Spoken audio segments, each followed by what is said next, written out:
Hey everybody, thanks for joining us for Orange Press Pass at the Half. I'm Jared Johnston alongside Adam Avon and Adam Gotkin. We got a family here for a game with Syracuse up 21-7 against Purdue. What'd you guys like so far? I love everything about it. The Orange took control and going into halftime with the lead. Yeah, massive game, and for you to be winning at the half, I mean, this is a decisive one in the schedule, and what a start for SU. So there's plenty to break down, another half of football to play for Syracuse, but first let's take a trip around the nation, look at what's going on with some ACC teams, but also around the country. So the first matchup we look at, FSU versus BC. Keep it in the Atlantic Coast Conference, and it's FSU going into the end zone. Yeah, Jordan Travis is a guy that can legitimately be in the Heisman conversation. FSU, one of my teams who I think can go all the way, but this one was too close for comfort for the Seminoles. And so now moving on from Missouri against Kent State. So we go to the second quarter. Will Howard backs up, touchdown pass, leaping grab easily for the touchdown score. That made it 14-10 Kent State. And that set up a 61-yard field goal. Harrison Mevis, that's ridiculous.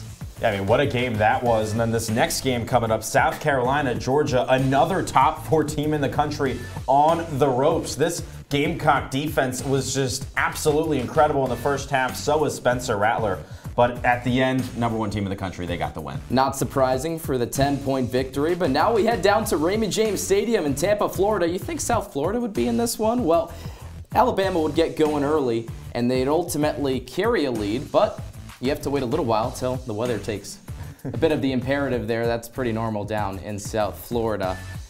So ultimately, South Florida did have the chance to try to keep it even, but Alabama gets a touchdown score towards the end. This one was just too close, Jared. It was honestly embarrassing for the Crimson Tide out there. And now let's reel it back into Syracuse.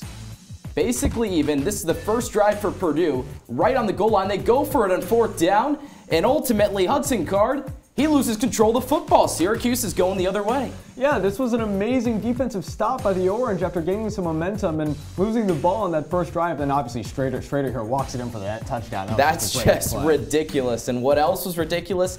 His rushing, his ground game, but also contributing with a few passing carries, or rather throws that have helped Syracuse to the lead it has. I mean, how about Garrett Schrader? You saw that touchdown with the fake, and on the ground, he has 102 yards. This has been the Garrett Schrader show so far. On the other side, Hudson Card has looked good. The Boilermakers have gotten it done through the air, and really only through the air. The one thing that we don't have on that screen, turnovers. Purdue, What is it, 5 so far? 3 fumbles, an interception, and a turnover on downs. I mean, that's the story of this game.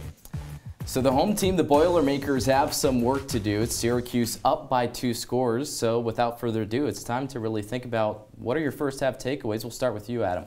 Yeah, my first half takeaways is that you gotta continue to run the offense through Garrett Schrader. I thought he looked absolutely phenomenal in that first half. I mean, you mentioned it, Adam. He had over 100 rushing yards on the ground, but it's been what's happening through the air that's honestly impressed me the most. Last year against Purdue, the offense didn't look good in the passing game, especially in that first half, but this time Schrader looks comfortable, and if it wasn't for a few drops by some of his targets, Schrader might have some more passing yards and maybe more points on the board. Schrader has kept Syracuse in this game. He's the reason that they're up by 14 right now. And honestly, I think that Syracuse is lucky to be winning by 14 because they haven't played fundamental football. Bad tackling, 6 penalties for 60 yards already. And you just said it, drop after drop after drop on the offensive end. They're up by 14 right now, but really have to clean it up in the second half.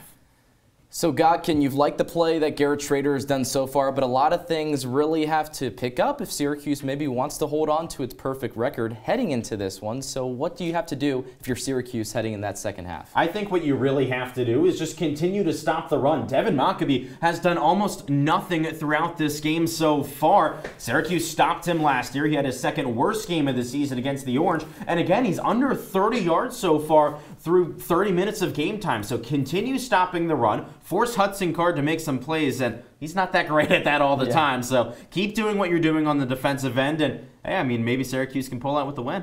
I mean, I hope Syracuse can pull out with the win. I think with that way that it was going in the first half, that's definitely what it looked like, but you cannot get comfortable if you're Syracuse. What we see a lot of the time is teams will have a big lead, they'll ease up, they're not going to keep their foot on the gas, and then the other team starts to crawl back and takes control and ends up winning the game. So if you're Dino Babers right now and you're Syracuse, you're going into the locker room saying, we got to keep this tempo and put some more points on the board to secure a good win against another top Big Ten opponent. Definitely going to be a lot of energy in that Dino Babers locker room, a lot of ravenous energy. A team that's up by 2 scores, Syracuse 21-7 over Purdue at West Lafayette, Indiana. That's Adam Avon, Adam Gotkin, Jared Johnson saying so long for Orange Press Pass at the half. Join us post-game right here on Citrus TV.